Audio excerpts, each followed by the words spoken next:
원이 되었으므로 회의 속개를 선언합니다.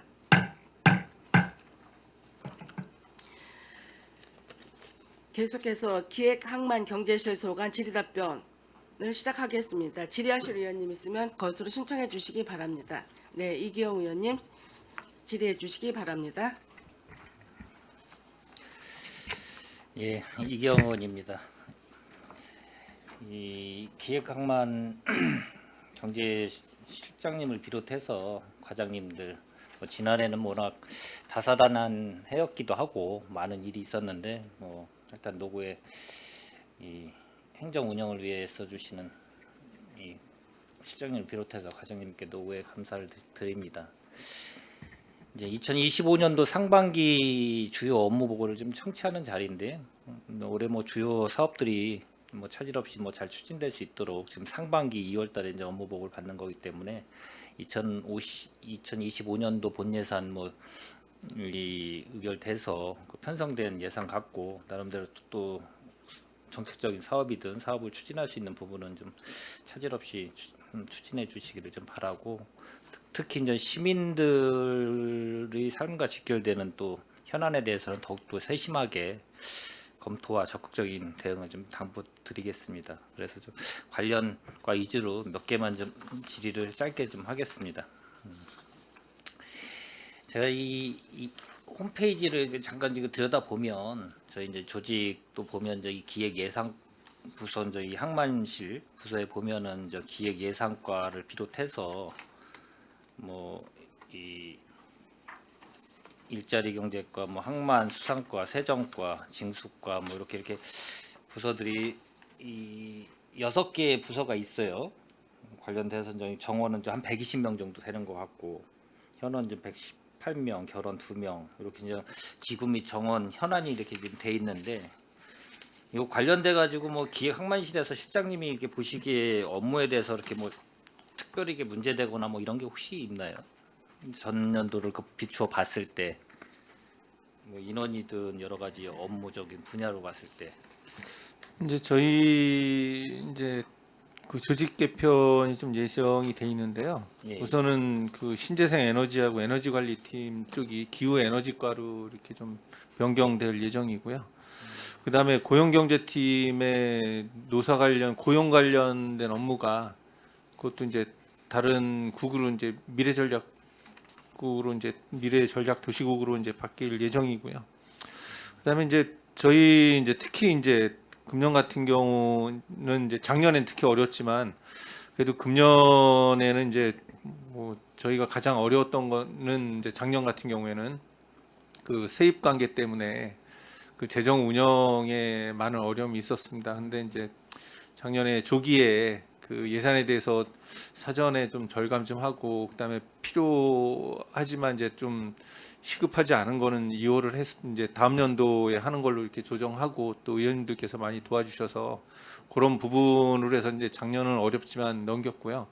금년은 물론 금년도 어려운 건 마찬가지지만 그래도 삼성이나 이제 기업체가 작년보다는 좀 나아질 것 같아서 그런 측면에서는 좀 작년보다는 나을 것 같습니다. 특히 또 물론 어느 해든 어렵지 않은 해는 없지만 특히 금년 같은 경우에는 의원님들과 더 협력해서 꼭 필요한 사업들이 늦어지거나 하지 않도록 노력하겠다는 말씀드립니다. 예, 그렇게 좀 해주시기를 좀 바라고요. 제가 이제 이 업무 보고 이렇게 보면 좀 중점 주요 업무 계획을 갖고 이제 이렇게 편성해가지고 보고 책자를 만들어서 좀 주셨어요. 근데 이제 기획 예산과에서 하는 일이 이제 워낙 시정의 종합 기획이라든가 주요 업무 계획 및 기본 운영 계획 수립, 장기 종합 발전 계획 수립 및 조정, 그리고 의회 시정 보고의 당정 협의회, 평택시 혁신 종합 계획 수립, 예산 편성, 그리고 중점 투자 사업 관리, 중기 지방 재정 운영 계획 수립 및 시행, 공기업 출자 출연 기간 관리, 주민 참여 예산 이런 등 상당한 많은 이 업무가 이렇게 편성돼 있어요. 이제 홈페이지에 주요 이렇게 업무 저기 분장 해놓은 걸 보면 이 관련돼서 이제 관련 이 팀이나 팀 부서에 있는 주무관들한테 이제 분장이 돼서 나름대로 세밀하게 이제 아마 사업을 좀 추진하고 있는데, 이 예산과에 저희 책자에 보면 변화에 대응하고 효율적인 행정을 위한 혁신 역량 강화, 평택시 통합 재정 안정화 기금 운영, 수요자 중심의 법무행정 및 법제 개선, 시정 발전을 위한 성과 중심 행정 추진. 뭐 이전에 뭐 제가 이 발언하기 전에 뭐 최재형 의원님께서 전반적인 이 부서에 대해서 업무 보고에 대해서는 뭐 말씀을 해주셔가지고 대부적인 뭐 세부적인 업무는 뭐 저희들이 좀 들어서 보고를 받았고, 이제 관련돼서 제가 좀 종합적으로만 이렇게 얘기를 좀 업무에 관련돼서 좀 드리고 싶어요. 지금 앞서 말씀드렸듯이 기획 예산과 같은 경우 우리 평택시에 기획이든 예산에 관련된 거를 총괄해서 다루는 부서이기도 하기 때문에, 특히 이 기획 예산과는 우리 이뮤재 과장님은 좀 오신 지 지금 얼마나 되셨죠? 여기 1월 1일자로 왔습니다. 1월 1일자로 오셨죠?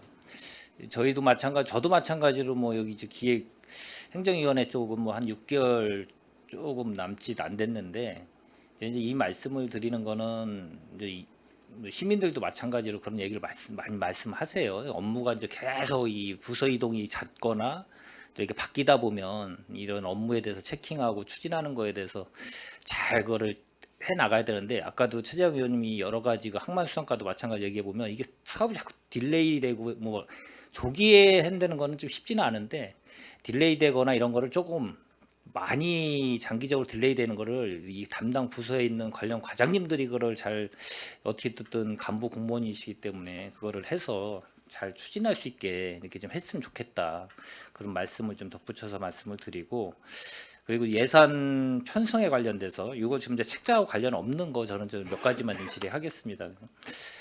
이제 예산 편성 관련된 거는 아까 우리 시장님께서도 말씀하셨듯이 워낙 평택시가 지금 어려운 이 예산 자체가 확보가 전에 뭐 좋았을 때보다도 많이 안 좋아지는 상황이고, 그러다 보니까 이제 의존 재원이든 아니면 자체 재원 자체가 축소가 되다 보면 기본적으로 사업을 진행하는 데서 어려움이 많이 있을 수밖에 없는 구조예요.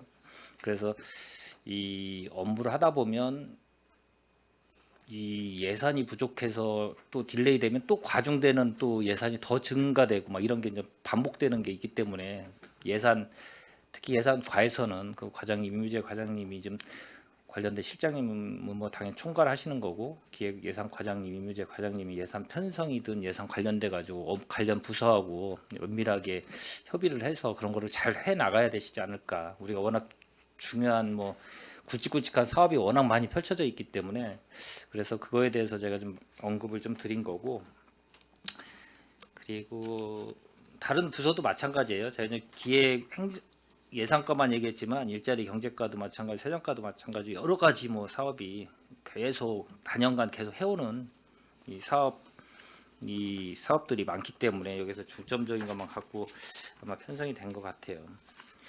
그거는 제가 이제 기획 예산과는 이걸로 총괄적으로 뭐 이렇게 말씀을 드리고, 이제 항만 수산과 같은 경우 그리고 우리가 지금 기본적으로 이 서평택 쪽에 그 항만에 대해서 지금 신 터미널이 지금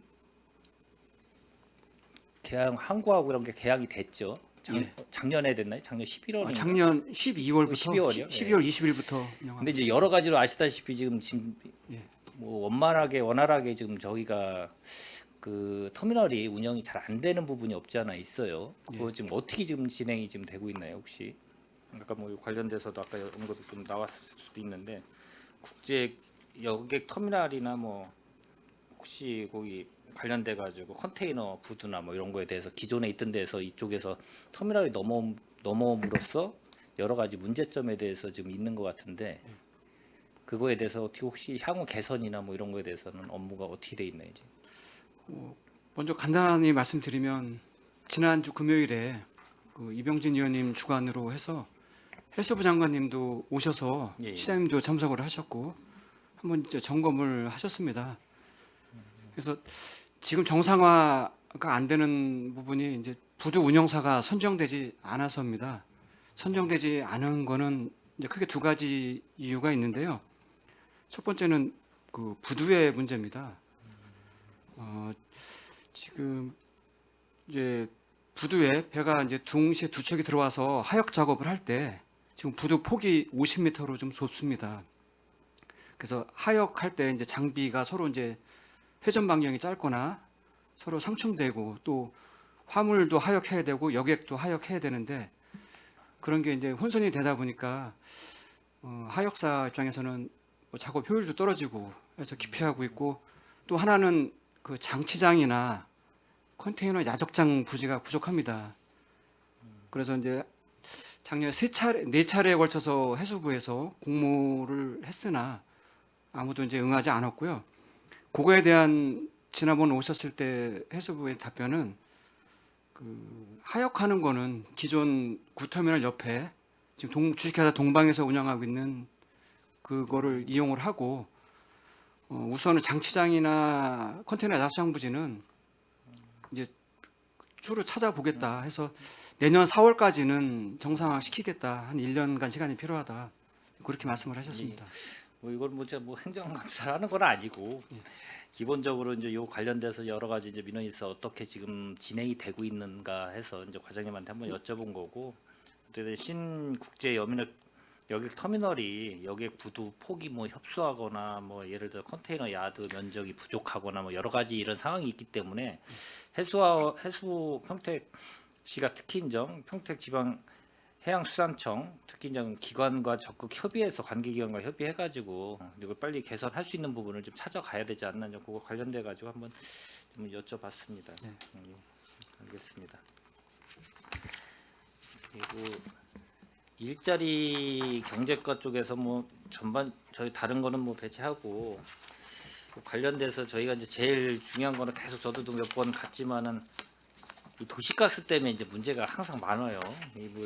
아무래도 이게 이제 재정적인 게 한계가 있다 보니까 다 공급을 하고 또 배관도 다 또 있어야지만 가능한 부분이 있는데, 이거에 관련돼 가지고 지금 현재는 뭐 요 4월 달인가요? 언제 뭐 한번 또 선정이 있다라고 얘기하는 것 같은데 진행은 어떻게 되고 있나요, 혹시? 지금 저희가 이제 자료를 낸 걸 보시면 알겠지만은 그 208개 마을 정도가 아직 이제 도시가스가 미공급된 지역이고요. 저희가 이제 그 마을 대상으로 이제 공고를 해서 2월 말까지 이제 그 신청 접수는 받습니다. 그래서 이달 말까지 접수를 받고요. 이제 4월 달 정도에 이제 심의위원회를 거쳐서 선정을 하게 됩니다. 근데 예산은 이제 아시다시피 저희가 이제 10억 갖고 추진을 하게 되겠습니다. 세대수는 한 6,500 미공급 세대 이렇게 보니까 자료에 보면 6,512세대인 것 같아요. 2024년도 12월 말 기준으로 해서 그렇죠? 여기 좀 책자에 보면 그렇게 나와 있어요. 미공급 현황, 미공급 세대요, 세대. 평택시 전체 대비 공급 세대 대비 미공급 세대가 한 6,512세대로 이렇게 돼 있는 것 같습니다. 네, 네, 맞습니다. 어찌됐든 뭐 이 워낙 고물가하고 고유가 시대이기 때문에 더더욱 뭐 아마 도시가스에 대해서 좀 그걸 요구하시는 부분이 더 강해지신 것 같아요. 그래서 이제 전체적으로 재원의 부족도 있지만 어떻게 됐든 이 사업을 추진하는 일자리 경제과의 우리 김보경 과장님이시기 때문에 이 관련돼서도 저희도 나름대로 노력을 해야 되겠지만, 요거 지금 현재 추진하고 있는 거 올해는 뭐 차질 없이 잘 추진하고 선정도 문제 없이 선정이 돼야지, 또 여러 또 잘못 선정이 됐다고 하면 문제도 발생될 수 있으니까 그 관련돼서 잘 좀 진행을 좀 해주시기를 좀 바라겠습니다. 그리고 그 세정과 뭐 마지막으로 하나만 세정과 쪽에 세정과 제가 아까 앞서 얘기했지만 뭐 세정과의 역할도 좀 되게 중요해요. 어떻게 됐든 세정과하고 징수과 두 개 뭐 통틀어서 아까도 예산 부분하고 관련돼 있어서 저희 이제 기획항만 경제실에 있는 또 세정과에서 어떻게 되면 저희가 이제 세수 확보를 위해서 노력을 하는 또 과이기 때문에 그 관련돼 가지고 아까 뭐 말씀해 주셨듯이 나름대로 이제 기업 쪽 관련돼 가지고도 징수과인가요? 기업과 관련돼 가지고도 나름대로 이 체납액이 2025년 2월 체납액이 1,591억 원 맞습니까? 2025년 2월 체납액. 예, 그렇습니다. 1,591억 원입니다. 예. 그리고 이제 25년 정리 목표액은 450억 원이라고 이렇게 돼 있어요. 그 목표액 450억 해놨는데 뭐 이거 이 정리 목표액에 대해서 목표를 다 실현할 수 있을까요? 어떻게 가능하시겠습니까 혹시? 그 이상 하도록 열심히 노력하겠습니다. 고액 채용자 뭐 징수 실적도 나름대로 2024년도 3억 원 정도 뭐 하셨고, 그리고 뭐 체납 처분 관련된 데서 뭐 이런 부동산 차량 채권 압류 뭐 이런 거 관련돼서도 650억 원 이렇게 나름대로 이렇게 하셨는데, 요 관련돼도 이제 목표 세운 거대로 잘 좀 실행해 주시기를 좀 부탁드리겠습니다. 네, 알겠습니다. 저는 이상입니다. 예, 수고하셨습니다. 예. 네, 이기영 의원님 수고하셨습니다. 더 질의하실 의원이 계십니까? 예, 김혜영 의원님 질의해 주시기 바랍니다. 네, 우리가 24년을 보내고 벌써 2월이 되었어요. 현재로서 모든 부서가 결산은 다 했나요? 결산은 진행 중입니다. 언제까지 하죠? 2월 말까지 2월 결산을 말까지 진행하고요. 해야 4월에 예, 결산 앞으로 4월 심의를 해야 예, 되니까. 그럼 어느 정도는 다 뭐 대략 뭐 추론해서 결론은 나왔습니까? 아니면 아직도 다 보고 못 받은 게 있어요? 좀 ING 상태로 알고 있습니다. 오늘이 며칠이니까 한 20일 남았네, 그렇죠? 그 우리 이미재 이제 기획예산과장님 오셨는데 그 우리 평택시의 이 예산에 대해서 어느 정도는 감을 잡으셨나요? 아직도 못 하셨죠? 느낌은 갖고 느낌은 있습니다. 있지만 사실 쉽지는 않아요. 예.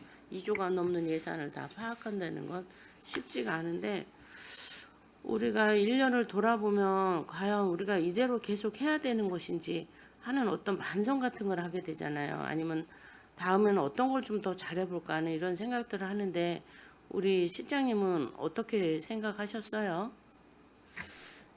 이제 재정 운영에 있어서 가장 중요한 거는 계획성이라고 생각합니다. 그래서 이제 이제 저희도 이제 중기 지방 재정이나 각종 절차를 따라서 하고 있는데 사실 그 가장 먼저 해야 될 게 세입 추계가 정확해야 되는데 그 어려운 경제 여건 저희가 이제 미처 예측하지 못한 그런 걸로 인해서 특히 작년 같은 경우는 많은 어려움이 있었고요.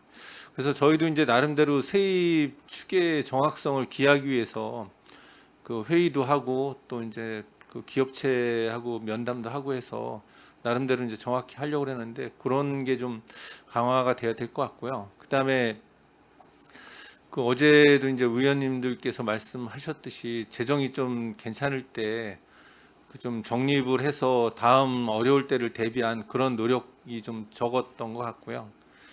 그다음에 이제 특히 이제 중기 지방 재정 계획을 이제 수립할 때 항상 제가 느꼈던 거는 이게 단기간으로 지금 계획된 사업들에 대해서는 이제 뭐 하고 있지만 좀 더 먼 미래를 내다보는 그런 계획이 좀 적었지 않나 이런 생각이 듭니다. 그래서 물론 각종 지금 계획된 사업들을 추진하는 것도 좋지만 장기적인 입장에서 이런 분야에 어떤 투자를 확대하든지 이런 계획도 좀 필요하다고 그렇게 판단됩니다. 그런 그렇죠. 측면이 좀 부족했던 것 같습니다. 지금 말씀하신 게 다 옳은 말씀이라고 생각을 하고 우리가 뭐 AI도 실수하는 세상에 정확할 수는 없습니다. 근데 저희가 믿는 거는 우리 공직자분들이 한번 들어오시면 보통 30년 그 이상도 재직을 하고 여기까지 올라오실 때는 25년 이상씩 되신 분들이다 보니 그런 분야에 있어서는 노련하지 않을까. 그런 걸 믿고 여러분들을 맡기는 게 아닌가 생각을 해요. 노력을 안 하셨던 게 아니라 우린 항상 1년을 되돌아보고 역지사지하는 입장에서 또 시민들 입장에서도 생각해야 된다고 생각을 하거든요. 그러니까 저희가 잘잘못을 따지기보다는 어떤 것이든 그것을 되돌아보는 그런 기회가 있어서 우리가 또 6월에 행감도 하지 않습니까?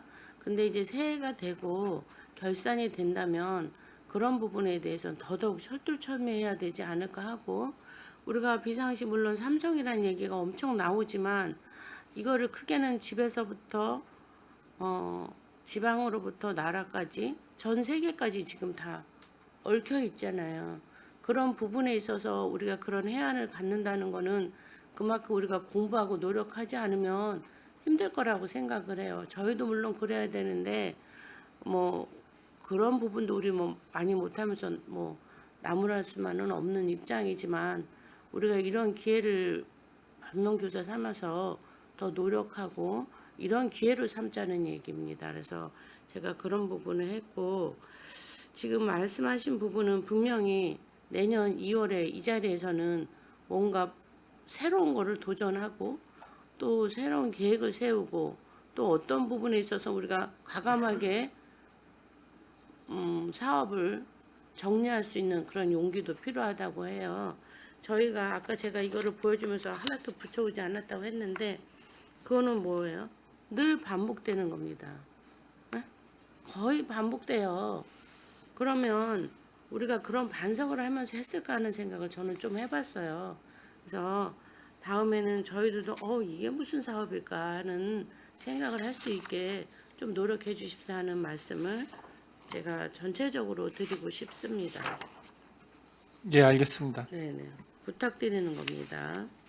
그 다음에 이제 4페이지 보면 혁신 실행 종합 계획이라고 써 있는데 이게 뭐 작년 같은 경우 어떻게 혁신 실행 종합 계획이 있었습니까? 네, 요거는 이제 매년 행안부에서 네. 그 지자체 정부혁신 종합계획을 네. 수립을 하고 네네. 거기에 소요되는 지표나 내용들 이 내용을 이제 지자체 여건에 맞도록 수립하게 하는 그렇죠. 계획들입니다. 그래서 이제 그 내용이 이제 어떤 주제, 어떤 과제로 세부적으로 이제 도출이 될 텐데 그런 것들을 우리 관련 부서에서 적극적으로 추진할 수 있도록 여건을 마련하고 같이 할 계획입니다. 그럼 그런 계획은 세우셨나요? 근데 이게 좀 전에 말씀드린 것처럼 행안부에서 전체 계획이 4월에 4월에 나와요. 예, 수립되면 이제 광역이나 기초에서 그걸 토대로 해서 이제 광역 사항 그리고 이제 지자체 사항 개별로 이제 수립을 할 계획입니다. 그런 계획을 세울 때마다 서로 부서 간에 네트워크가 형성이 돼야 할 것이며 그런 것이 세워졌을 땐 저희들한테 보고를 좀 해주시기 바랍니다. 알겠습니다. 네.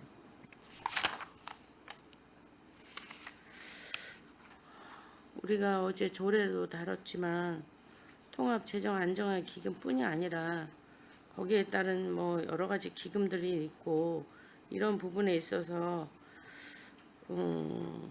우리 실장님과 예산과장님 특별히 하셔서 여기 기대 효과를 써오셨어요.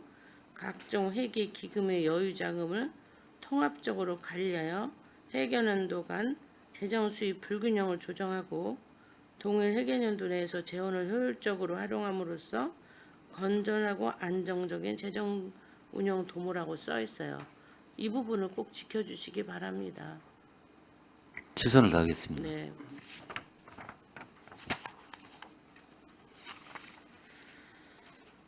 그다음에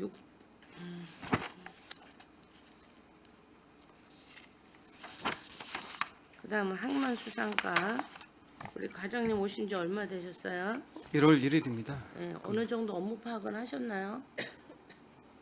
하고 있습니다. 하고 계신 거죠? 하고 계신 걸로 보이더라고요.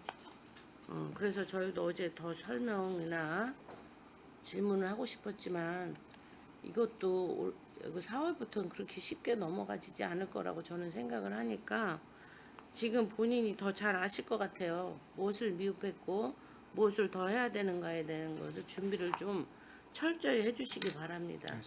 우리 항만에 대한 기대도 많고 그에 대한 문제점도 저희들도 많이 파악하고 있으니까 우리 과장님 그만큼 저희들은 우리 새로 오신 과장님에 대한 기대가 많습니다. 그곳에 대해서 부응해 주셨으면 좋겠습니다. 알겠습니다. 그리고 제일 문제가 되는 게 지금 구 평택항 여객터미널에 대한 논의가 많잖아요. 그 부분에 대해서는 어떤 의견을 갖고 계시나요? 해수청하고 네. 얘기는 이제 기본적으로는 현 터미널이나 네. 신터미널 배후부지 쪽에 네. 하고는 이제 어느 정도 이제 문서로는 이제 정리가 됐습니다. 네. 어떻게 정리가 됐어요? 예, 예.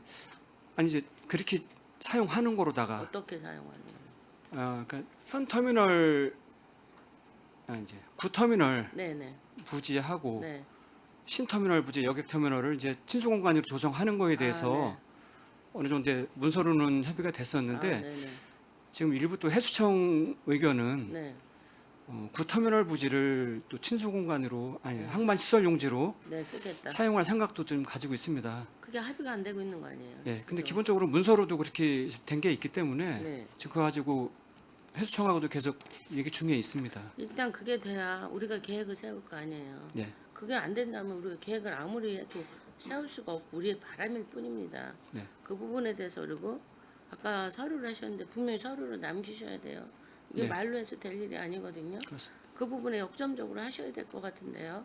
네. 기대해 보겠습니다.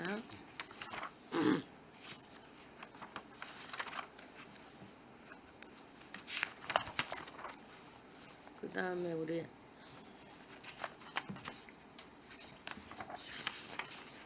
청년 정책과 우리 과장님 너무 많이 애쓰시는데 작년 사업을 해보고는 어떤 생각을 하셨어요? 올해는 어떻게 하셔야 될 거라는 생각이라든가 아니면 일몰 사업이 있다든가 아니면 새로운 걸 추진해 본다는 생각은 해보셨나요?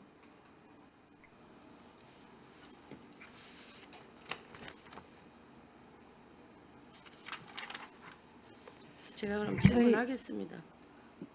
저희가 지금 2차 청년 기본 계획을 수립을 했습니다. 네네. 예.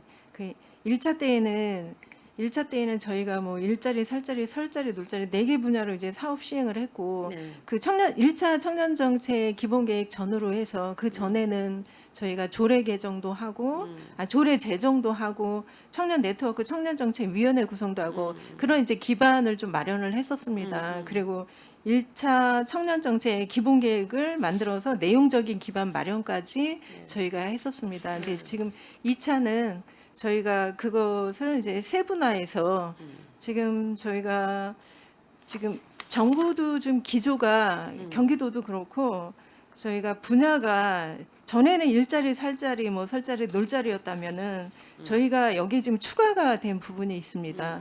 그 복지 네. 그리고 교육 문화 분야가 이제 더 들어왔습니다. 네네. 그래서 이제 지금 5개 분야로 해서 세분화해서 확대 시행을 지금 할 예정이고요. 네네. 그리고 이제 지금 또 대두되는 게 저희가 그 고립 운둔 청년 네. 예 그게 지금 좀 대두가 되고 있습니다. 그래서 제가 이제 포럼도 이제 다녀오고 했는데 아직은 경기도에서도 전체적인 상황 설명이랑 그 고립 운둔 청년이 본인이 고립 운둔을 어떻게 그쪽을 자기가 그 상황을 벗어날 수 있는지 사례 발표 정도 예 그 정도만 그 내용이 이제 포럼에서도 이제 담겨 있었습니다. 그리고 저희가 지금 올해는 평택복지재단에서 고립운동 관련해서 지금 용역을 할 예정입니다. 근데 지금 이게 실태 조사까지만 할 건지 경기도 같은 경우는 실태 조사까지 한 거로 알고 있습니다. 어떤 이제 규모 고립운동 청년이 규모가 어떻다 이제 거기까지는 예, 발굴하는 건 좀 어렵고 실태 조사까지만 한 거로 알고 있어서 저희도 아마 그 어려운 부분들이 있기 때문에 실태 조사 쪽으로 가지 않을까 싶습니다. 그래 올해 저희도 지금 그 용역을 좀 기다려 보는 상황이고요. 그리고 저희가 그 청년들이 제일 또 중요하게 생각하는 게 청년들이 이제 갈 데가 없다. 예. 지금 저희는 지금 청년 비율이 상당히 높은데 청년들이 갈 데가 없다. 그게 좀 제일 좀 안타까운 좀 부분이거든요. 놀 데가 없다라고 해서 그래서 저희가 지금 그 놀자리 분야, 예, 청년들이 만날 수 있는 분야, 예, 그쪽을 좀 많이 고민을 좀 해봐야 되는 상황입니다. 근데 지금 의원님께서 말씀하셨던 1대1 매칭 해주는 거는 좀 저희가 조심스러운 부분이 있어서 청년지원센터에서 예, 동네 친구 만들기 그게 상당히 지금 홍도가 상당히 높습니다. 하여튼 파악을 잘하고 계시네요. 그렇다면 그 동네 친구 그거를 좀 더 활성화해 보시는 것도 괜찮을 것 같고 지금 어쨌든 그 운동이 굉장히 문제가 되고 있어요. 네. 예, 그 부분이 사회 문제가 될 정도라기 때문에 뭐 도에서도 신경 쓰고 이러고 있으니까 한 번 더 같이 노력해 보시고, 또 이게 이제 현실적인 거 하고 또 우리가 어쨌든 국회에서 법이 내려오고 도에서 내려와야 우리가 조례도 하잖아요. 그러니까 그런 부분을 또 상부에 좀 얘기할 수 있는 기회라든가, 기회가 안 되면 여기 계시는 의원님들하고 해서 국회의원님들하고 또 소통의 자리도 사실 저는 필요하다고 생각을 하거든요. 그런 부분에 있어서 아무튼 지금 파악을 잘하고 계시니까 그 부분에 대해서 특히 올해는 그 은둔에 대해서 많이 신경을 쓰실 생각이신 건가요? 네. 네네. 그렇게 하시면 될 것 같고요. 지금 그 처음에 보면 청년정책 그 쉼터 운영, 네. 거기서 보면 지금 토요일 일요일 운영은 어떻게 되고 있어요? 아직 변함없이 그대로 하고 있는 거나요? 네, 저희가 이제 금요일까지 월요일부터 금요일까지는 밤 10시까지 운영하고 있고요. 토요일은 저녁 5시까지 근무를 하고 있습니다. 근데 지금 아직까지는 일요일 날 근무하고 월요일 날 쉬는 방향으로 한다라든지 그거는 아직 저희가 조금 이제 얘기는 좀 비춰보긴 했습니다. 근데 지금 아직까지는 좀 어려운 면이 있습니다. 그러니까 그거를 탄력 운영제 같은 것도 잘 활용해 보시고, 하루아침에 되지 않을 수도 있어요. 근데 서서히 그것이 필요하다면 확대를 해야 되지 않나 하는 거지, 뭐 그걸 하루아침에 바꾸기는 힘들 겁니다. 근데 잘 논의하셔서 탄력 운영제에 대한 부분을 잘 활용해 보시면 어떨까 싶습니다. 네, 그래도 알겠습니다. 그나마 우리는 그 청년이 많아서, 그리고 또 출산율이 높다 보니까 그런 고민은 좀 덜하고 있지만, 그렇다면 이 청년 월세 지원이나 청년 전월세 보증금 대출 이자 지원은 다 소진되나요? 네, 저희가 지금 100가구씩 지원을 하고 있는데요. 이제 간혹 전출을 간다라든지 뭐 그런, 그러니까 전출을 간다라든지 하면은 저희가 좀 거기서 이제 멈추거든요. 예, 그런 잔액들이 예, 생기는 거고요. 저희가 매년 그러면 100가구씩 선정을 합니다. 이 100명이라는 거에 따른 2억 4,400이 정해져 있기 때문에 소진이 남는 건지, 아니면 더 확대되는 부분이 안 돼서 돈이 남는 건지는 잘 모르겠네요. 아, 저희가 지금 예를 들어서 이자 지원 같은 경우도 저희가 청년들이 1억 이상을 대출 받아야지 그렇죠. 전액을 다 받을 수가 있습니다. 근데 이제 청년들이 그 신용도라든지 여러 면에서 볼 때 그 1억 이상을 다 대출받지는 않습니다. 예, 1억 미만으로 대출받는 경우가 많고요. 주로 많지. 예, 3천, 4천 이렇게 대출받는 경우가 많은 것으로 이제 파악이 됐습니다. 그러다 보니까 저희가 100가구인데 그 한 가구당 전액이 이제 지출이 안 되고 예, 그 금액이 조금 미만으로 나가는 경우가 있어서 이럴 경우에는 저희가 뭐 다시 저희가 공모를 해서 공고를 해서 저희가 더 추가로 이제 대상자를 이제 선정도 합니다. 근데 작년도에는 좀 예산상도 많이 어렵고 해서 저희가 추가로 더 모집하는 예, 그 단계는 저희가 작년도에 예, 시행을 하지 않았었습니다. 알겠습니다. 일단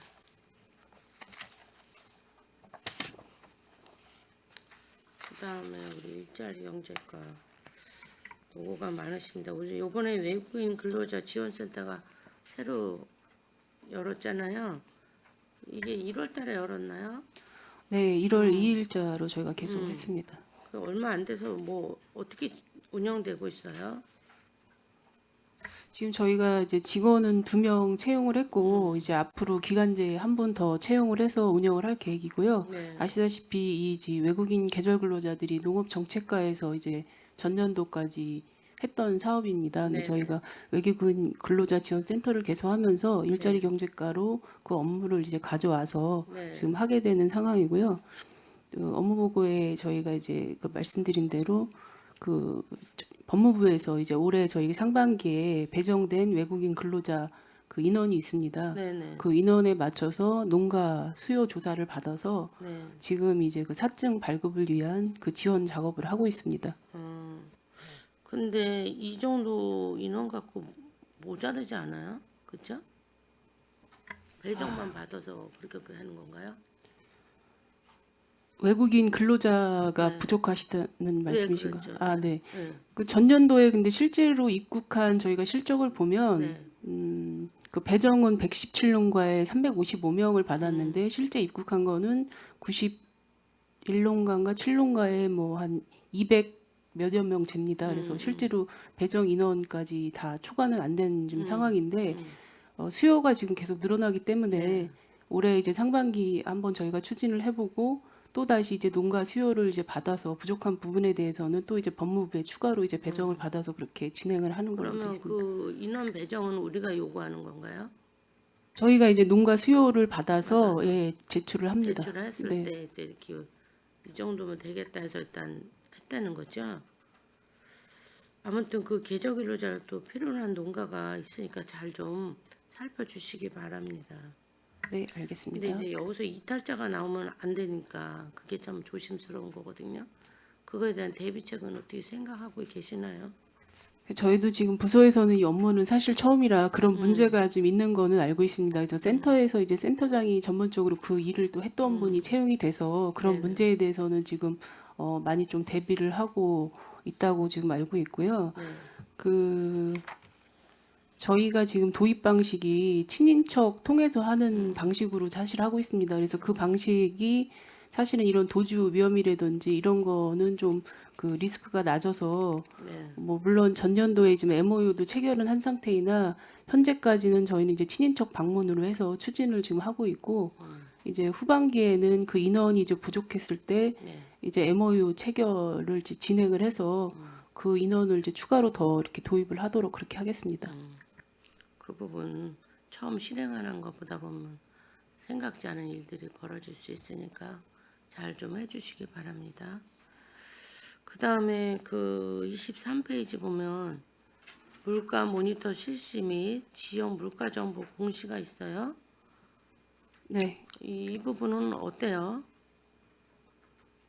저희가 사실은 이거는 이제 물가 모니터를 이제 하는 사업인데요. 네. 월 지금 5일, 15일 뭐 이렇게 25일 이렇게 해서 3회 정도 물가를 이제 그 계속 그 조사를 합니다. 물가 요원들이. 네. 그 5명의 지금 물가 요원이 있는데 그분들이 이제 뭐 전통시장이라든지 대규모 이렇게 뭐 점포가 있거나 아니면 좀 골목 상권이 형성돼 있는 그런 지역을 대상으로 이제 물가를 계속해서 이제 조사를 하고 그거를 이제 또 공시를 해서 뭐 소비자라든지 아니면 이제 관련 단체들한테 이제 정보를 제공하고 이제 그렇게 공유를 하고 물가를 조금 안정시키기 위해서 하는 이제 그런 사업이 되겠습니다. 제가 전에도 이걸 말을 했는데 이게 과연 실효성 있냐고 물어봤거든요. 근데 이게 뭐 도에서 도비로 하는 거죠? 물가 맞나요? 이제 이게 이 요원은 이제 10위로 하고 있습니다. 그러면 도비는 뭘로 해요? 도비 없이 순수 10이에요? 물가 정보 요원에 대한 이제 인건비만 있는 건데요. 네. 요거는 저희가 이제 10위로만 전액 그 근데 편성이 되어 그때는 있습니다. 내가 얘기를 잘못 들었나? 그랬을 때 이 실효성이 뭔가 궁금해서 그래요. 이렇게 해서 했을 때 이게 예산이 얼마죠? 지금 물가 정보 요원이 저희가 5명이 있는데 월 20만 원씩인가로 지급되는 걸로 알고 있습니다. 네. 그럼 다들 100만 원이네. 1년이면 1,200만 원 예산인 거예요. 지금 예산이 1,152만 원입니다. 네. 그럼 이거를 토대로 해서 그 어떤 정보를 얻어서 실효성을 뭐 수치화할 수는 없지만 꼭 필요한 사업인가요? 이게 저희가 이제 평택시 소비자 기본 조례가 있습니다. 거기에 이제 이런 사업들이 좀 내용이 담겨져 있어서 예, 그거에 따라서 지금 진행을 하고 있는 겁니다. 저는 전에도 의문점이었지만 실효성이 있는 사업이냐. 조례가 있다고 해서 안 하는 일도 많거든요. 이 부분은 잘 생각해 보세요. 제가 또 말씀드렸지만 꼭 필요하고 실효성이 있으면 예산을 투입해야 되겠죠. 근데 그렇지 않으면 이거 조례가 있다고 해서 꼭 해야 되냐는 생각 저는 하거든요. 한번 생각해 보시기 바랍니다. 그 다음에 그 밑에 물가 대체법 현장 점검 강화도 있어요. 이것 좀 설명해 주시겠어요? 이거는 저희가 지금 가격 표시라든지 아니면 이제 원산지 그 표시에 관련해서 이제 원산지 같은 경우에는 저희 부서 업무는 아니고 이제 도에서 합동으로 관련 부서하고 해서 이제 점검을 하고요. 가격 표시 같은 경우에는 저희가 거의 이제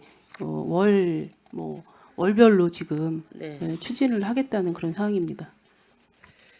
알겠습니다. 아무튼 우리 일제를 경작과에서도 소상공인을 비롯한 많은 그 물가 안정 이런 부분에 집중적으로 하고 있는데 그 부분에 있어서 정말 필요한 예산이라면 더 투입을 해도 될 것이고 아니면 과감하게 잘 정리해 주시기 바랍니다. 그 다음에 세정권. 세정권은 작년 세입 세출에 대해서 여기 정리해 주신 게 있는데 그 다음에 이제 그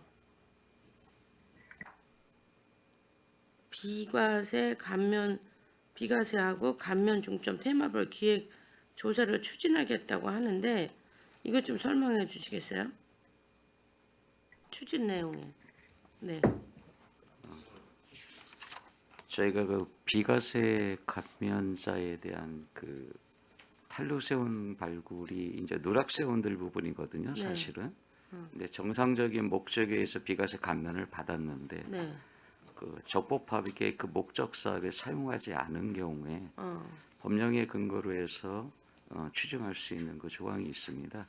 그거를 통해서 하는 부분인 거고요. 네. 저희가 그 작년에 이제 기획 조사 같은 경우는 4대 과제로 선정을 해가지고 네. 저희가 그 부분에 대한 건 중점으로 경기도하고 합동으로 같이 할 수 있는 그 시군간의 어떤 조사고요. 그렇게 해서 추정한 게 작년 경우에도 금액이 해마다 늘어서 거의 한 80억 가까이 이렇게 좀 더 추징을 한 사항이 있습니다. 그럼 이 사람들은 아주 작정하고 이런 거를 하는 건가요? 그게 이제 저 쉽게 얘기해서 예를 들어서 뭐 종교시설 같은 경우는 3년 이내 고유목적 사업에 네. 착공을 하거나 이렇게 해서 사용을 해야 되는데 네. 사실 못하는 경우도 간혹가다 있는데 이게 과연 정당한 사유였느냐 아니었느냐 이런 판단이 있을 수 있기 때문에 네네. 고의적이다 아니다고 하는 경우도 있지만은 네네. 그렇지 못한 경우도 있다. 있고. 그러나 이제 법리적인 해석 관계를 보면 무슨 사유가 되니 그런 부분에 또 추징 사유가 생길 수가 있는 경우죠.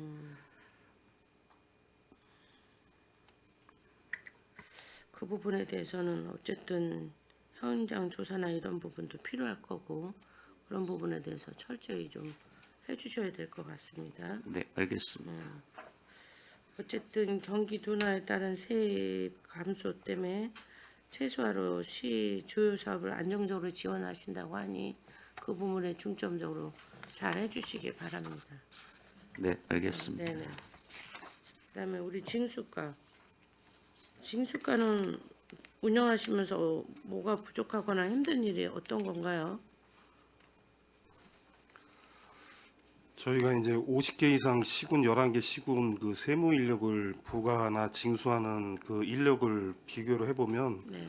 저희 평택시가 가장 열악합니다. 이제 이게 또 이제 인력 문제 때문에 좀 말씀드리기 좀 그런 말씀하셔야죠. 조심스러운 부분도 있는데 네. 여하튼 주어진 환경 내에서 최선을 다하고 있는데요. 네. 저희 세무조사 팀 같은 경우도 이제 팀장 포함해서 3명이 하고 있거든요. 네. 작년에 188억을 추징을 했습니다. 저희도 네. 3명이서. 근데 이제 그 임기제라 해가지고 뭐 세무사를 임기제를 채용을 한다든가 그런 건의도 다 드렸고 했는데 네. 그런 부분이 이제 반영이 안 되고 그 이제 남아 있는 직원들이 서면조사, 현지조사 뭐 하다 보니까는 100개 법인밖에 이제 할 수 없는 형편인 거고요. 샘플형이네요. 그렇죠. 예. 그러니까 이제 인력 부분을 자꾸 다른 부서도 다 마찬가지이겠지만 좀 그런 게 좀 애로사항이 있다는 말씀을 좀 드리겠습니다. 우리가 세무를 해서 돈을 걷어들여야 되는 부분인데 인력을 충원해서라도 지금같이 세수가 딸리는데 그 부분 중요한 부분이 아닌가 싶은데 우리 실장님 잘 생각해 보셔야 될 것 같아요. 예, 세무직에 대한 충원은 계속 저희도 요청하고 있는 상태입니다. 네네. 예, 왜냐하면 알겠습니다. 우리가 세수를 없다는데 제대로 걷어야 뭐 쓸 거 아니겠어요? 그런 부분. 그다음에 그 25년도 중점 추진 계획이 보면 신탁재산 공탁금, 리스 보증금 압류 등 징수 기법을 활용한다는데 이런 신탁이나 이런 데 있는 거를 알아내기가 쉽지 않잖아요. 이제 할 수 있나요, 여기서는? 네, 그게 이제 등기부등본에 보면은요. 네. 그 위탁자, 수탁자 해가지고 그 부동산 신탁 회사에 신탁을 하는 경우가 있습니다. 그거는 이제 등기부등본에 기재가 돼 있기 때문에 근데 본인들이 하나요? 일부러 신탁이 하는 거는 감추려고 하는 거 아니에요? 이제 하게끔 돼 과거에는 이제 그랬는데 지금은 이제 하게끔 돼 있어요. 예. 아, 그럼 찾기가 좀 예. 쉽네요. 그래서 이제 그 위탁자, 수탁자 간에 네. 위탁자가 이제 세금을 못 낼 형편이 되면 그 수탁자, 신탁 회사에다가 네. 저희가 물적 납세 의무를 지정을 해가지고 그 신탁 회사도 납세 의무가 있다 이래가지고 보내면은 그게 좀 압박이 되기 때문에 네네. 또 그 이제 그 위탁자하고 해가지고 납부하는 경우도 많습니다. 근데 그거를 새로 등기부등본에서 표시를 안 하면은 모를 거 아니에요. 본인이 안 하면.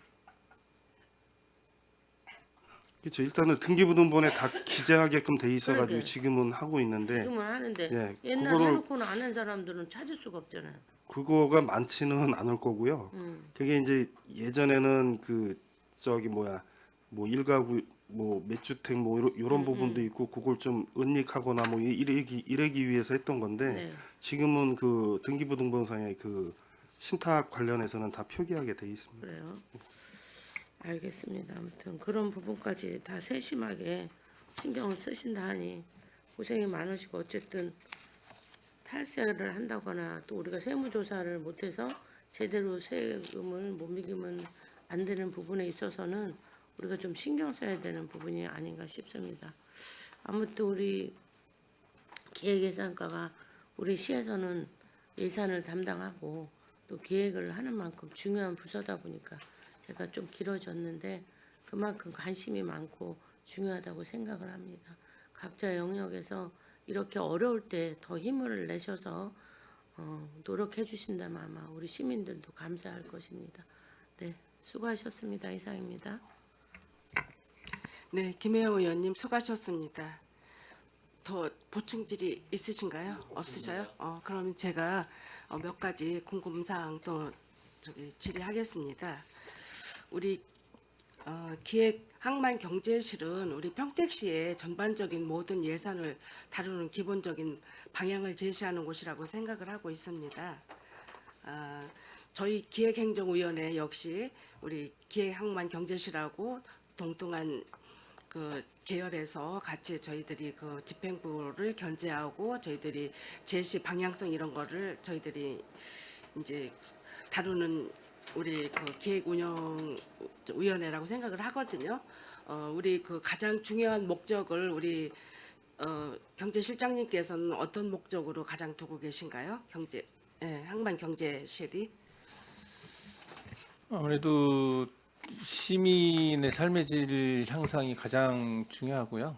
그다음에 또 그 예산을 담당하는 만큼 예산의 효율적 사용, 그다음에 또 세무가 징수가 있듯이 저희가 이제 세원의 안정적인 확보, 또 항만 부서에서는 또 항만과 관련해서 저희가 이제 뭐 직접적으로 항만 사업을 하진 않지만 또 각종 사업들을 통해서 평택시에 그 항만이 그 시민들을 위해서 어떤 공간이 될 수 있는 그런 방향도 저희가 모색을 하고 있고요. 또 특히 저희 그 일자리 경제과에서는 그 가장 기본적인 게 그 삶의 질을 높이려면 안정적인 일자리가 있어야 되기 때문에 그런 측면에서 이제 저희들 각 부서에서 맡은 역할을 하고 있고요. 특히 저희 기획 항만실은 평택시 전체적인 그 재정과 또 그 시정을 책임지는 그런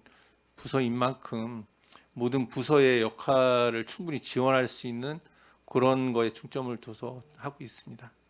네, 지금 실장님께서 말씀하신 것과 같이 저희 평택시에 중요하지 않은 부서가 없지 않습니까? 그 중에서도 가장 기본적인 예산을 다루고 모든 전반적인 사업 방향성을 다루는 곳이라고 생각을 해서 굉장히 저희는 중요한 부서라고 생각을 하고 우리 의원회의 의원님들도 많은 질의를 한 걸로 저도 생각을 하고 있습니다. 앞으로 좀 더 구체적이고 방향성 제시라든가 사업성에 합리적으로 계획한 데 이루어지기를 기대를 하면서 몇 가지 질의하겠습니다.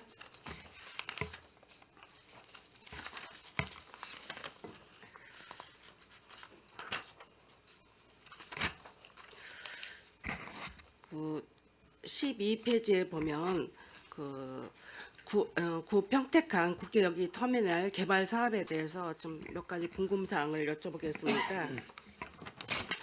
지금 우리 그 국제여기 터미널 주변 개발 사업 2종 배후단지 있죠? 항만 배후단지. 그게 애초에 그 183만 평방미터 를 이거 계획을 했었는데 이게 중간에 축소 됐다가 다시 원상복귀 된 거 맞나요? 네, 축소하려고 했다가 예. 다시 그 계획을 철회했습니다. 계획을 처리하고 지금은 이종 배후단지 원안 그대로 네. 지금 진행을 하고 있는 거죠. 네, 예. 이게 애초에 평택 시민들도 많은 그 관심 속에서 이게 이종 배후단지가 계획되기를 바랬는데 중간에 이게 축소 계획이 있어서 많은 시민단체라든가 평택 시민이 반발을 하고 의구심을 많이 가졌던 곳이라고 저는 생각을 하고요. 이게 원한대로 이종 배후단지가 애초 같이 처음과 같이 이루어지기를 사업 제안이라든가 여러 가지 방법을 제시해서 꼭 이대로 이루어지기를 바라고 있는데 우리 과장님은 오신 지 얼마 안 되셨는데 어떻게 생각하고 계셔요? 예, 같은 적이고요. 그 아까 말씀드렸듯이 사업 시행자가 예. 지금 사업 그 투지 이용 계획을 다시 이제 변경을 예. 계획하고 있습니다. 그러니까 해수부에서도 그때 축소 이후 좀 긍정적으로 생각을 하고 있고요. 하반기에 그 사업 계획 그 지정 신청을 할 계획입니다. 하여튼 원한대로 이루어질 수 있도록 우리 과장님께서도 각별한 관심과 추진력으로 이거를 진행할 수 있도록 해주시기 바랍니다. 네, 알겠습니다. 그리고 그 13페이지에 보면 평택함 이전 있는데 이게 벌써 저희 그 2018년도, 2019년도부터 예산 편성에 대해서 이게 계속 지금 한 6년째, 이제 7년째를 접어들면서 하고 있는데 아무 진척 사항이 없어요. 지금 그 동방 그 부두에 지금 서해대교 하수부 친수 공간을 마련했는데 여기가 정상적으로 운영되려면 언제 어떻게 지금 여기에는 하반기에 개장할 계획이라고 했는데 이거 빨리 좀 신경을 써서 개장을 하면 좋을 것 같은데 이게 지금 이렇게 지체되고 있어요. 이거에 대해서 우리 과장님은 생각은 어떠세요? 하반기에 개장 계획이었습니다만 예. 이제 부족 사업비가 지금 예. 45억이 있는데요. 예, 사업 시행자가 그거를 이제 지금 사업비 확보를 위해서 노력하고 있고 예. 그 여부에 따라서 좀 늦어질 것으로 생각됩니다. 이게 벌써 그건 몇 년을 이렇게 지체를 하고 끌고 우리 평택 우리 그 의회에서도 뭐 지지대 형성 같은 거 이런 것도 예산을 만들어서 해드리고 했는데 이게 이렇게 거저로 준 평택함도 이용을 못 하고 있는 평택시가 어떤 면에서는 조금 한심하기도 한 생각도 들거든요. 여기 당진시 같은 데는 그 폐역함을 가지고 관광 활성화돼 가지고 많은 관광객 유치라든가 세수입을 올리고 있는데 우리 평택시도 이거를 좀 빨리 신경을 쓰고 추진적인 사업으로 좀 이거를 좀 진행을 하면 우리 그 어린이들 해상 체험이라든가 우리 또 평택시를 찾는 관광 체험객들이라든가 저희들하고 공유를 맺은 우리 그 자매를 맺은 시도에서도 지자체에서도 이런 데를 보면 굉장히 저희들은 이렇게 평택시에 보여줄 게 있을 거라고 생각하는데 이런 거조차도 지금 못 하고 있어요. 추진적으로 할 수 있도록 좀 해주시기 바랍니다. 네, 여러 가지 노력하겠습니다.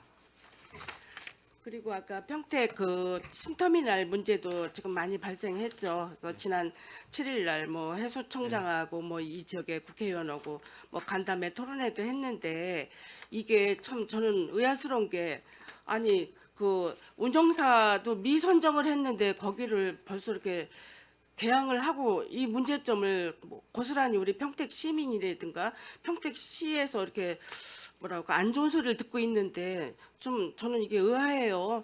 운영사도 선사 운영사도 미선정됐다. 이거 말이 안 된다고 저는 생각을 하거든요. 선정을 하고 이게 개항을 했어도 됐는데 이런 문제점이 이렇게 발생하는데 참 그 시민단체에서나 평택 시민이 이해 못하는 여러 가지 안건들이 있어요. 우리 과장님 지금 오셔가지고 얼마 안 되셔가지고 많이 이렇게 좀 신경을 쓰셔야 될 것 같은데 책임감이 막중하시죠? 예. 하여튼 이게 빨리 진행될 수 있도록 좀 해주시고 이게 지금 그 신터미널하고 구터미널에 그 승객들이 운영하는 그 이동하는 그 셔틀버스 네. 운영은 어디에서 하고 있어요? 해수청에서 하고 있습니다. 해수청에서요. 네네. 이것도 그렇고 또 우리 평택 시민이 그 신터미널까지 갈 수 있는 대중교통 수단이 좀 원활하지 못하고 연결이 잘 안 된다고 생각을 하죠. 네네. 이런 개선점도 생각을 하고 계신가요? 생각을 하고 있습니다. 저 현재 80번이 운행을 하고 있고요. 예. 또 안중에서 출발하는 버스가 터미널까지 일일 6회 운항하고 있는데 예. 더 증소를 요구하는 뭐 민원도 있으시고 예. 그걸 또 저기 검토 중에 있습니다. 하여튼 우리 그 평택 그 그래도 우리가 국제항이잖아요. 이게 면모를 갖춰서 체계적으로 운영될 수 있어야지 이렇게 어설프게 이렇게 개항부터 해놓고 여러 가지 그 안전이라든가 여러 가지가 미흡한 사건들이 많이 있어서 이거 문제가 많거든요. 지금 우리 평택시가 그 접안 능력이 총 몇 선석 중에서 몇 선석이에요? 지금 평택항 전체로는 64선석입니다. 64선석이죠. 그리고 신터미널은 지금 2개 선석이 있습니다. 예, 그러면 66선석이네요. 그러면. 그럼 앞으로 이게 선석 예정이 더 있는 걸로 알고 있는데. 그거는 항을 이제 개발해 가면서 할 부분입니다. 이게 지금 평택에 41선석이고 당진항이 23선석으로 이렇게 나와 있거든요. 또 항로도 30개, 정기선이 22개, 부정기선이 8개 이렇게 항로도 개항이 됐고 진짜 국제항 면모다운 항인데 이게 지금 어설프게 운영되고 있습니다. 이게 물동량 화물도 우리가 11만 6천 톤인가 이렇게 됐고 전국 자동차 순위도 161만 대나 하고 있는 자랑스러운 평택항이 이렇게 면모를 못 갖춰서 조금 이렇게 부실항으로 낙인이 찍혀 있습니다. 잘할 수 있도록 좀 해주시기 바랍니다. 맞습니다. 예.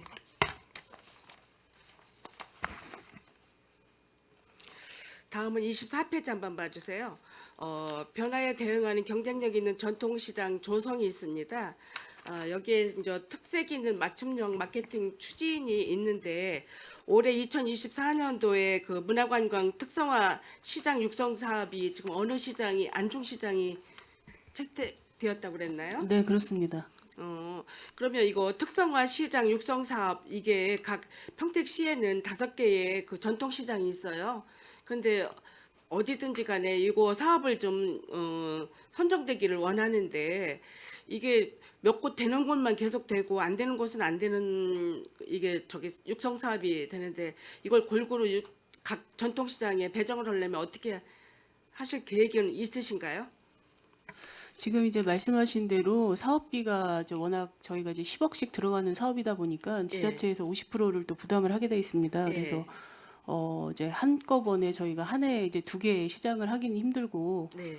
이제 1개 시장씩 이렇게 좀 뭐라 그럴까 이게 좀 단계적으로 좀 하는 상황이고 지금 이제 아마 통복시장이 한 번 했고 네. 그리고 송탄시장이 이제 끝났습니다. 그리고 이번에도 이제 안중시장이 들어가는 것이고요. 네. 그 이후에는 또 이제 그 혜택이 안 받았던 시장에 대해서 이제 추가로 저희가 그 공고를 통해서 이렇게 할 수 있도록 하겠습니다. 네, 글쎄 골고루 배정이 될 수 있었으면 하고 저희가 이번 구정에 전통시장 서정리 재래시장을 우리 의회에서 방문을 했어요. 그 상인들과 애로사항 간담회 때 그 얘기를 하더라고요. 왜 서정리 시장은 이게 항상 채택이 안 되는지 궁금하다. 이제 이런 애로사항이 있어서 저희들이 의회 차원에서 골고루 그 특화사업 육성 그 사업 지원비가 지원될 수 있도록 좀 해보겠다고 얘기를 했습니다. 우리 일자리 경제과장님께서 신경을 쓰셔서 골고루 배분해서 각 시장마다 이거 육성 사업을 할 수 있는 기회를 마련해 주시기 바랍니다. 네, 알겠습니다. 예. 마지막으로 26페이지 한번 봐주세요. 도시가스 미공급 지역 해소 대책 추진이 있습니다. 여기에 그 아직도 평택시에 보면 미공급 그 마을 우리 208개 마을이 있고 6,512세대가 있다고 했습니다. 그래서 올해 사업비가 뭐 10억 정도 이렇게 예상이 됐다고 하는데 요거의 대책은 어떻게 세우고 있어요? 지금 미공급된 그 마을에 대한 대책을 말씀하시는 예. 것이죠. 지금 뭐 의원님이 그대로 말씀하신 대로 저희가 이제 208개 정도 마을이 아직 공급이 안 돼 있습니다. 그래서 예. 해마다 저희가 이제 지금 이제 접수를 받고 있지만 예.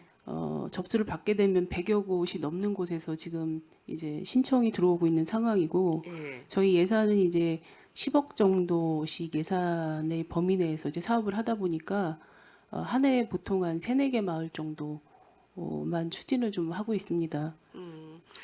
이게 지금 마을도 208개 마을이라면 시골이라든가 이런 좀 읍면동에서 약간 그 벗어난 인접 지역도 있겠지만 여기에 평택시에는 지금 그 도시 지역, 상업 지역도 이 도시가스가 안 들어가는 곳이 많이 있어요. 특히 북부 지역에 중앙동에 보면은 도시가스가 배관이 연결이 안 되고 여러 가지 아우성이들이 많은데 이렇게 보면 그 사유지를 침범해서 가야 되기 때문에 못하는 이유도 있더라고요. 이런 경우 해결 방법은 없습니까? 일단 사유지가 있으면 동의를 이제 받아야 할 수 예. 있는 상황이고 그러다 보니까 제가 알기로도 이제 여러 사업을 단계적으로 하다가 이런 이제 사유지에 동의를 못 받아서 이제 멈추고 있는 사업들도 예. 사실은 조금 있는 걸로 제가 알고 있고요. 그럴 경우에 이제 최대한 이게 지금 해결을 해보려고 노력을 하지만 마을에서 그게 좀 어려울 시에는 뭐 최악의 경우는 이제 약간 그 선을 이렇게 바꿔서 이렇게 뭐 방향을 바꿔서 가는 방향을 좀 잡아봐야 되는데 그렇게 되면은 사업비가 굉장히 또 많이 늘어나게 됩니다. 그래서 그런 부분에 대해서는 이제 여러 가지로 좀 검토를 해서 최대한 좀 진행을 할 수 있도록 그렇게 추진을 하겠습니다. 이게 이제 사업 방향성을 바꾸고 노선을 좀 바꾼다고 얘기를 하셨죠. 저희들이 8대 때도 이런 경우가 좀 있어서 삼천리 도시가스나 일자리 경제과에서는 이거를 뭐 못하고 좀 불합리하다라고 했는데 이 일이 해결된 사항도 있었어요. 왜 사유지를 침범하지 못하면 공유지 길을 통해서 이렇게 가는 방법도 있더라고요. 근데 그거를 소극적으로 대처를 하시더라고. 이제 그래서 그거를 적극적 행정을 해서 도로 공유 부지를 통해서 갈 수 있는 방법을 모색해서 도시가스가 연결된 곳도 있습니다. 여러 가지 볼 때 시골 마을도 있겠지만 도시 지역도 도시가스가 안 들어와서 굉장히 불편 사항이 많은 곳이 있거든요.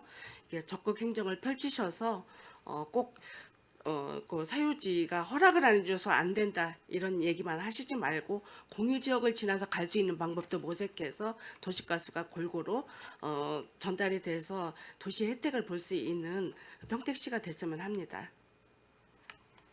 네, 과장님, 노력하겠습니다. 예, 네. 해주시기 바랍니다. 네. 예. 더 질의하실 의원님들이 안 계신 것 같아요.